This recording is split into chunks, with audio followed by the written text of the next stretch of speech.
ECRல property வாங்க எதுக்கு crores? lakhs போதுமே. Just 4 lakhsல ECR கோவலத்துல beach resort plot. EMI 12,000 only. Stepstone presents Secret Aura at ECR Kovalam. பெரியாரிய மேடைகள், அம்பேத்கர் மேடைகள், மார்க்சிய மேடைகள் தான் தொடர்ந்து பேசிக்கிட்டே வந்தார்.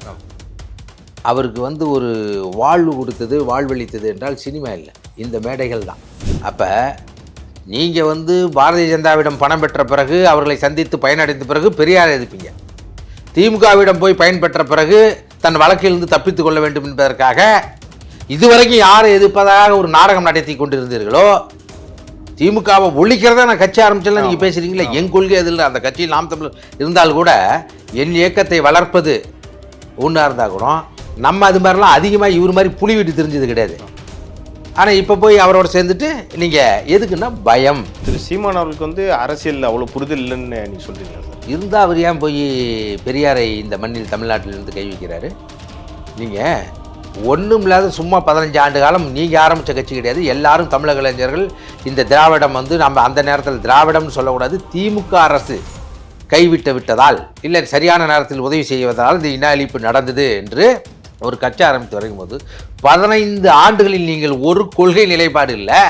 அப்படிங்கும்போது 96 வயது வரை ஆண்ட பெரியார் அவர்கள் ஒவ்வொரு சில விஷயத்தில் ஏற்றத்தாழ்வுகள் இருக்க தான் செய்யும். அதில் இருக்கிற பாசிட்டிவான விஷயங்களை நம்ம எடுத்துக்கொண்டு நம் மண்ணிற்கான அரசியலை நம்ம விதைக்க வேண்டும் இல்லையே.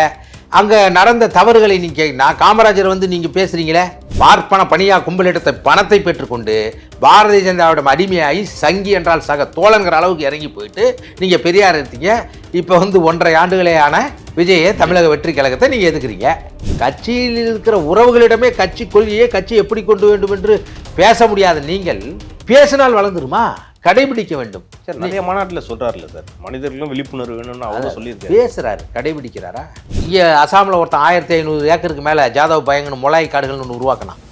இதெல்லாம் உங்களுக்கு நான் எடுத்து கொடுத்த அப்போ கூட நீங்கள் பதிவு பண்ணல. நல்ல வேலை இந்த இதில் பேசுகிறீங்க. இதெல்லாம் எதுக்குன்னா, இதை வைத்து நீங்கள் மரமெட்டுகளிடம் கனிம வளம் அழிக்கிறவங்க, மணல் அள்ளி திங்கிறவங்கள்ட்ட காசு வாங்குறீங்களா இல்லையா?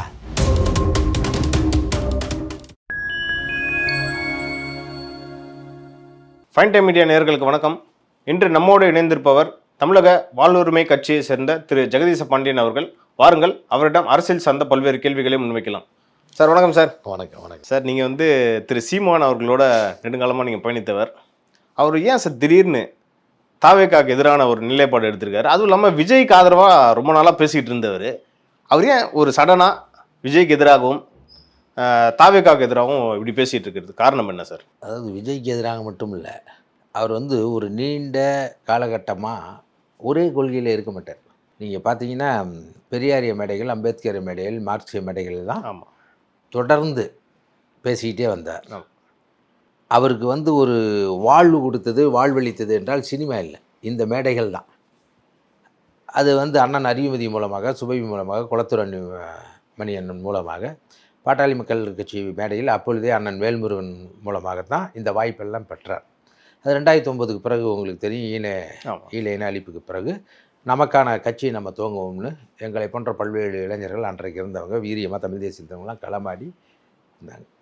எப்போ இப்போ அவர் பெரியாரை எதுக்குறாரு அப்படின்னா, பெரியாரை அவரளவுக்கு புகழ்ந்தோ இல்லை அந்த கருத்துக்களை எடுத்து வைத்து இந்த சமீபத்தில் விரும்புகிற அளவுக்கு அது படிச்சுட்டு பேசினாரா, கேட்டு பேசினார்னா மக்களிடம் போய் சேருகிற அளவுக்கு, வெகுஜன மக்களை கவர்கிற அளவுக்கு ஒரு கருத்தை பேசியவர் என்று கோபால்ஜி, குருமூர்த்தி, நிர்மலா சீதாராமன் போன்ற பாரதிய ஜனதாவிடம் தன்னுடைய கொள்கையை அடமானம் வைத்த பிறகு பெரியார் எதுக்கு ஆரம்பம்? ஒரு நிலையான கொள்கையே இல்லை. இப்போ அதாவது இல்லை தானே அவர் பேசிட்டு வர்றதெல்லாம். அப்போ நீங்கள் இப்போ நான் ஒரு தப்பு பண்ணுறேன் அப்படின்னா, நான் இப்போ ஒரு அமைப்பில் இருக்கேன், தமிழக வாழ்வுரிமை கட்சி இருக்குன்னா, அதுக்கு அண்ணன் வேல்முருகனும் அந்த கட்சி தவறு கிடையாது. இப்போ ஒரு மார்க்சியம் ஒரு கருத்தை வைக்கிறோம்னா, அன்னைக்கு நீங்கள் கம்யூனிஸ்ட் கட்சி அறிக்கையை படிச்சுட்டு பேசுகிறவங்க, இல்லை மூலதனத்தை படிச்சுட்டு பேசுகிறவங்கன்னா அது தவறு கிடையாது. அன்றைய காலகட்டத்தை அது பிரதிபலித்திருக்கிறது. அப்போ மார்க்ஸ் தவறு கிடையாது. நீங்கள் திராவிட சித்தாந்தத்தை ஏற்றுக்கொண்டு இந்த தமிழக மண்ணில் அரசியல் செய்கிற அண்ணா திமுக அரசை நடத்துது, அதில் நிர்வாக சீர்கேடுகள், லஞ்ச லாவண்யம், வாரிசு அரசியல், அதை விமர்சிப்பதற்கு சீமான்களை யாருக்கு வேணாலும் உரிமை உண்டு. ஆனால் நீங்கள் பெரியாரை எதிர்க்க வேண்டிய காரணம், அதுவும் நீங்களாக ஒரு சுய முடிவுக்கு நான் சீர்தூக்கி பார்த்தேன், எதனால் தமிழ் தேசியம் வீழ்ச்சி விட்டுறது, இல்லை திராவிடம் எப்படி இது அழிச்சு நீங்கள் சீர்தூக்கி பார்த்து எதுனா பரவாயில்ல. இந்த மண்ணில் மொழியையும் நிலத்தையும் இனத்தையும் சிதைத்து கொண்டிருக்கிற பாரதிய ஜனதாவை சந்தித்து வந்த பிறகு அதன் மூலமாக நீங்கள் வந்து பயனடைந்த பிறகு அங்கே எதுக்குறீங்க?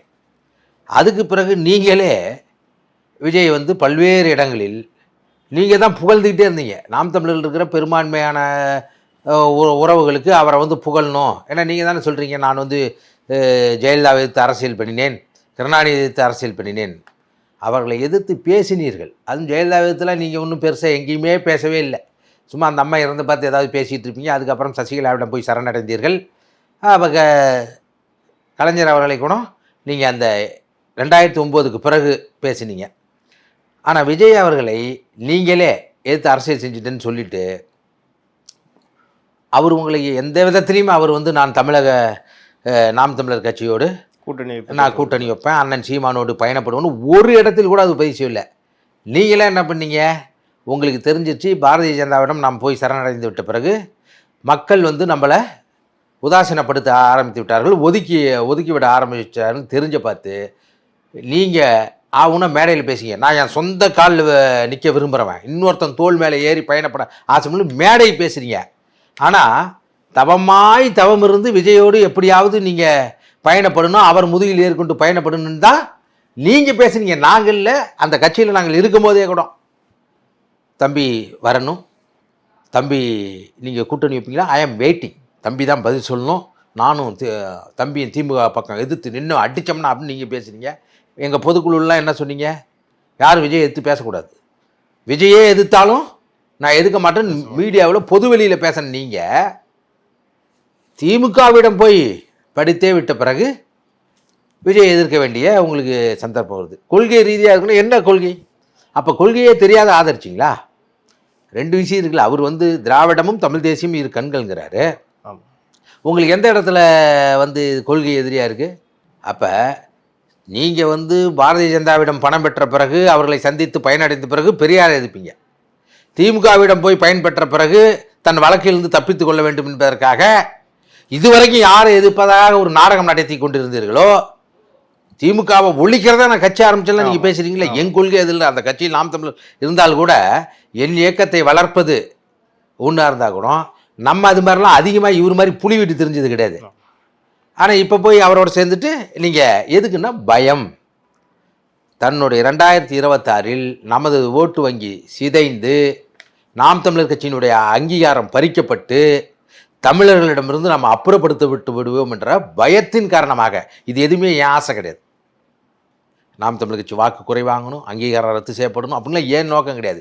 இவருடைய செயல்பாட்டால், இவருடைய பயத்தால் அவர் விஜய் எதிர்க்கிறார். அப்போ இதுக்கு முன்னாடி திரு சீமான் அவர்கள் வந்து திரு விஜய் வந்து ஆதரிச்சதுனால இன்னைக்கு விஜய் அவர்கள் ரசிகர் தான் நாத்தாக்காவுக்கு ஓட்டு போட்டிருக்காங்கன்ற எடுத்துக்கலாமா சார்? அதாவதுங்க, நான் சொல்லலை, இதெல்லாம் வந்து அண்ணன் சீமான் அவர்களே ஒரு மேடையில் கூட விஜய் ரசிகர்கள் எங்களுக்கு ஆதரவு தெரிவித்தார்கள், ஓட்டு போட்டார்கள். நான் அப்பொழுது இருந்தபோது நான் எந்த இடத்துலையுமே பதிவு பண்ணலை.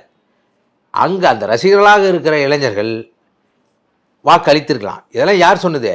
சீமானே சொன்னார். விக்கிரவாண்டி இடைத்தேர்தலில் மைக் சின்னம் மழுங்கப்பட்ட பிறகு விவசாயிகள் சின்னத்தை இவர்கள் அங்கீகாரம் புதுப்பிக்க வேண்டும் அந்த கடிதத்தை தொலைத்து விட்ட காரணத்தினால், நிர்வாகம் தெரியாத சேர்ந்தால், நிர்வாக சீர்கேட்டின் காரணமாக அந்த சின்னம் பறிக்கப்பட்டது. அது வந்து பாரதிய ஜனதா மீது எண்ணற்ற விமர்சனங்கள் எனக்கு இருந்தால் கூட இவருடைய கவனக்குறைவால், இவர்களுடைய தாந்தோன்றித்தனத்தால், அண்ணன் ராவணன் அவர்களை அந்த நிர்வாகத்திலிருந்து இவர்கள் எடுத்து விட்ட காரணத்தால், கண்டுகொள்ளாத காரணத்தால் அந்த சின்னம் பறி போகுது. அதுக்கு பதிலாக ஒளிவாங்கி சின்னம் கொடுக்கப்பட்ட பிறகு வெங்கட் பிரபுனுடைய படம், விஜய் இயக்கிய படம் கோட்டினுடைய பாடல் வெளியீட்டு விழாவில் மைக் சின்னத்தை போட்ட உடனே, ஆகா தம்பி எங்களை தான் ஆதரித்தார், பார்த்தீர்களா அவர் எங்களுக்கு தான் ஆதரவு கொடுக்குறார் அப்படிலாம் இவரும் சொன்னார். இவருடைய எடுபடியாக இருக்கிற ஒத்தூதியாக இருக்கிற திருச்சி துரைமுருகன் என்பவரும் அவரே சொன்னார். இப்போ இருக்க ஆதவன் பேட்டியெல்லாம் எடுத்து பார்த்தா அது இருக்கும், நாங்கள் காத்திருக்கோம், நாங்கள் கூட்டணிக்கு போக போகிறோம், பார்த்தீங்களா மைக்கு சின்னத்தை ஒளிவாங்கி சின்னத்தை போட்டார் அப்படின்னு இவர்களே சொன்னார்கள். அதில் விஜய ரசிகர்களுடைய வாக்கும் இருக்கலாம். ஆனால் அதே அதுக்கு பிறகு நடந்த இடைத்தேர்தலில், ஈரோடு இடைத்தேர்தலில் பாரதிய ஜனதா கட்சி தாமரை கொடி காவி கொடியை தூக்கி கொண்டே போய் நாம் தமிழருக்கு வாக்கு கேட்டது. அப்போ தனக்கான அந்த 2021 உளுந்த வாக்கு இருக்குது பாருங்க, அதுவும் 24 பாராளுமன்ற தேர்தலில் உளுந்த வாக்கு 8% வாக்கு உளுந்தது வந்து சீமான் என்ற ஒற்றை நபருக்காக விழுந்தது கிடையாது. அதில் இருக்கிற கிட்டத்தட்ட 4 லட்சம் உறுப்பினர்களுடைய உழைப்புக்காக வந்த வாக்கு. அதை இவர் ஒற்றை மனிதனாக தனதனுடைய லாபத்திற்காக அதை சிதைத்து கொண்டிருக்கிறார். அதுதான் நமக்கான கோபம். இப்போ திரு விஜய் அவர்களின் வருகையால் திரு சீமான், அதாவது நாத்தாக்காவோட ஓட்டு வந்து சரிபாதியா குறைந்தது, சரிபாதியா குறையுன்றாங்களே சார், அது எப்படி சார் பார்க்குறீங்க? நீங்கள் இதே சரிபாதி 2 மடங்கு அதிகமாகும்னு சொல்கிறாரு ரவீந்திரன் துரைசாமி. அதை கேட்கலையா நீங்கள்? அதாவது எந்த ஒரு புள்ளி விவரங்களும் இல்லாமல் 17% அதாவது ஒருத்தர் வந்து எதிர்த்து பேசி அவங்கள வீழ்த்துறதுன்னு ஒன்று இருக்குது. கூட இருந்தே புகழ்ந்து பேசி இவருக்கு கொடுக்கப்பட்ட அஜெண்டா ரவீந்திரன் துரைசாமிக்கு தமிழ் தேசிய கருத்தியர்கள் தமிழ் மண்ணில் வளர்ந்து விடக்கூடாது. அவர் வந்து ஆர்எஸ்எஸ், அவரே சொல்கிறார் நான் வந்து ஒரு ஆர்எஸ்எஸ் அப்படிங்கிறார். அதனால் உறவாடி கெடுப்பது அப்படிங்கிற இதில் தேவையில்லாமல் அளவுக்கு அதிகமாக அண்ணன் சீமான் அவர்களுக்கு தவறான புள்ளி விவரங்களை கொடுத்து அதை வீழ்த்துவதற்கான வேலையை இறங்கிட்டார். அதன் வீழ்ச்சி கண்ணுக்கு முன்னாடி தெரிஞ்சிட்டு இருக்குது. திரு சீமான் அவர்களுக்கு வந்து அரசியல் அவ்வளோ புரிதல் இல்லைன்னு நீங்கள் சொல்கிறீங்களா சார்? இருந்தால் அவர் ஏன் போய் பெரியாரை இந்த மண்ணில் தமிழ்நாட்டிலிருந்து கை வைக்கிறாரு? நீங்கள் ஒன்றும் இல்லாத சும்மா 15 ஆண்டு காலம் நீங்கள் ஆரம்பித்த கட்சி கிடையாது. எல்லாரும் தமிழக இளைஞர்கள்.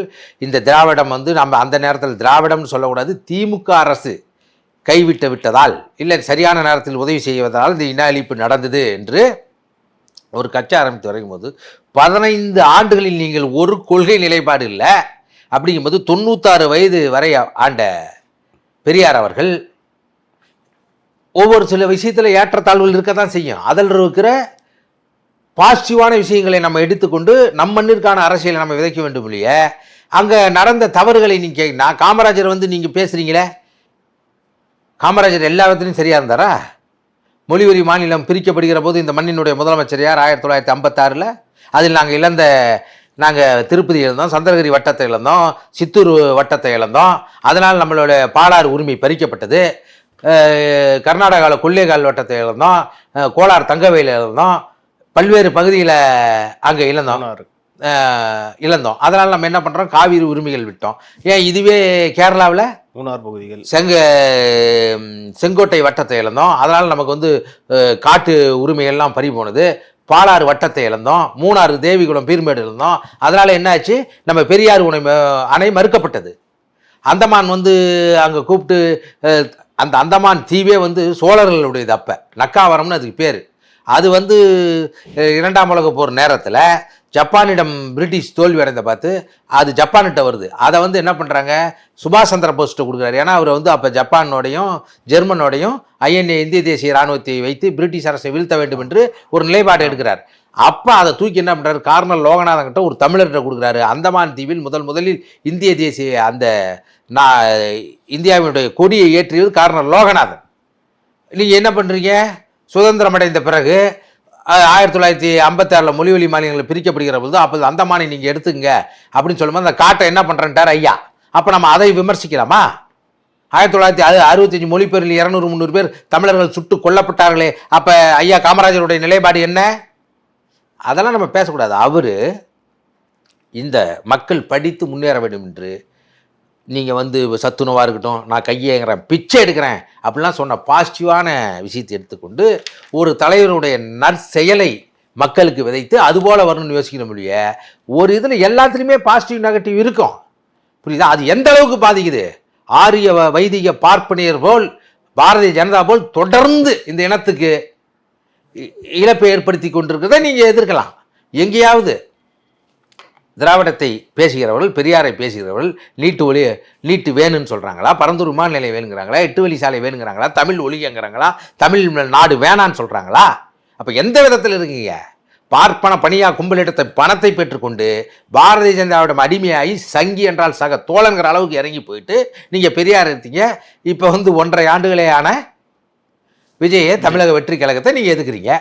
அந்த நிலைப்பாடை தான் நம்ம எதுக்குறோம். சார் இதோட வந்து இறுதியாக வந்து ஒரே வார்த்தையில் முடிச்சிடலாமா சார்? திரு சீமான் அவர்கள் வந்து வெறும் பணத்துக்காக மட்டும்தான் அரசியல் பண்ணுறாங்க. இப்பொழுது பணத்துக்காக மட்டும்தான் அரசியல் மூலமாக பணம் வருகிறது என்று தெரிந்து கொண்டு இந்த மூலதனத்தை தமிழ் தேசியம் என்ற இவ்வளவு பெரிய மக்கள் விரும்பான மூலதன அந்த வளத்தை மூலதனமாக்க கற்றுக்கொண்டார். அதன் மூலமாக வந்து ருசி கண்டவுடன் அதை தொடர்ச்சியாக மக்கள் பணிக்கெல்லாம் அவர் இல்லைன்றீங்க. உறுதியாக மக்கள் பணி செய்வது போல் நடித்து அதன் மூலமாக வருகிற புகழின் மூலமாக பொருள் தேடிக்கொள்வதற்கு அது வசதியாக இருக்கிறது. திரு சீமான் அவர்கள் வந்து சமீபத்தில் ஒரு மரங்களின் மாநாடு அப்படி நடத்தினாரு. அது மட்டும் இல்லாமல் இந்த மாடுகளெல்லாம் கூட்டிகிட்டு போயிட்டு மலைக்கெல்லாம் கூட்டிகிட்டு போனார். இதை எப்படி சார் பார்க்குறீங்க? ஏன்னா ஒரு மக்களுக்கான அரசியலை பண்ணுறதை விட்டுட்டு இப்படி இறங்குறதுக்கு எப்படி சார்? நம்ம ஒரு கட்சியில் இருக்கோம், தமிழக வாழ்வுரிமை கட்சியில்.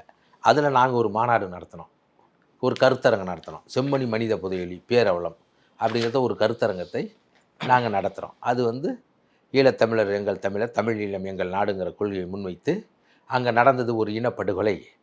இனப்படுகொலைக்கு அப்புறம் கூட கிருசாந்தி குமாரசாமிங்கிற ஒரு கல்லூரி மாணவியை அங்கே இருக்கிற சோமரத்ன ராஜபக்சேங்கிற பேர் இருக்கவனா அப்படி தான் இருப்பான் நாட்டுக்குது.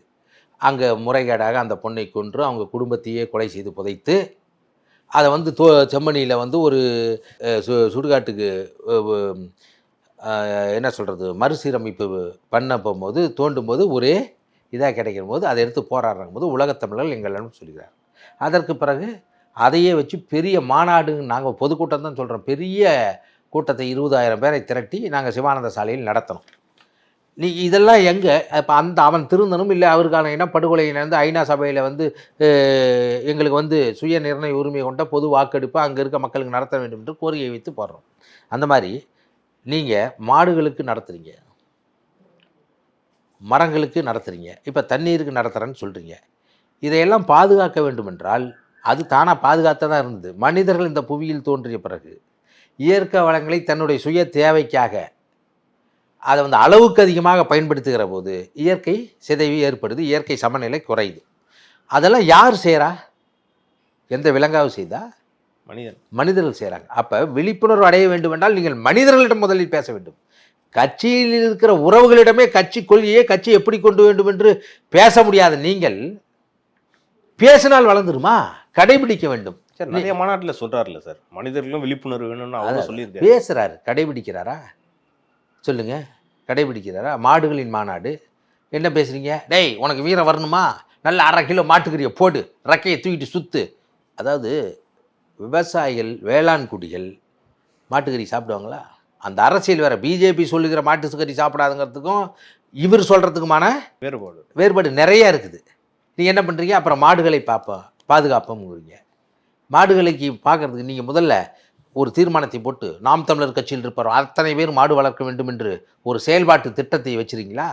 வரைபாட்டு திட்டத்தை அது உங்கள் மூலையிலேருந்து வந்ததில்லை. உலகத்தில் இருக்க தமிழர்கள்லாம் அறிஞர்கள்லாம் அன்றைக்கு இருக்கிறத எடுத்து போட்டு தொகுத்தவர் நீங்கள். அதை கூட ஐயா ஏகலைவன் தொகுத்தார், நீங்கள் மேற்பார்வையிட்டீர்கள், பணம் கொடுத்தீர்கள். அந்த புத்தகம் அடிப்பது அதுவும் உங்கள் சொந்த பணம் கிடையாது. அதுக்கு மரங்களினுடைய மாநாடு. அதாவது அங்கே போய் நீங்கள் என்ன பேசுனீங்க? நீங்கள் இதுக்கு முன்னே அவர் பேசுனதை பார்த்தா ஏன் சொல்கிறேன்னா, இங்கே கர்நாடகாவில் திம்மக்கான்னு ஒரு அம்மா 8000 மரங்களை ஆலமரங்களை நெட்டிருக்கிறது. இந்த மாநாட்டில் கூட நீங்கள் அதை பேசலை. இதுக்கு முன்னே ஏதாவது நீங்கள் பேசியிருக்கீங்களா? அதை கடைபிடித்திருக்கிறீர்களா? அது நல்ல வேலை. இந்த இதில் வந்து நீங்கள் வங்காரி மாத்தாய் படத்தை வச்சுருங்க. அதுக்கு முன்னே நீங்கள் எந்த இடத்துல வங்காரி மாத்தாய் பேசுனீங்க? ஏதோ இப்போ தெரிஞ்சிருக்கு, ஆர்வம் வந்திருக்கு, அது வரைக்கும் பாராட்டலாம். பசுமைப்பட்ட இயக்கம், கிரீன் பெல்ட் மூமெண்ட் அப்படிங்கிறத வச்சு 40 கோடி மரக்கன்றுகளை நட்டு நோபல் பரிசு பெற்று அந்த அம்மா இறந்துட்டாங்க.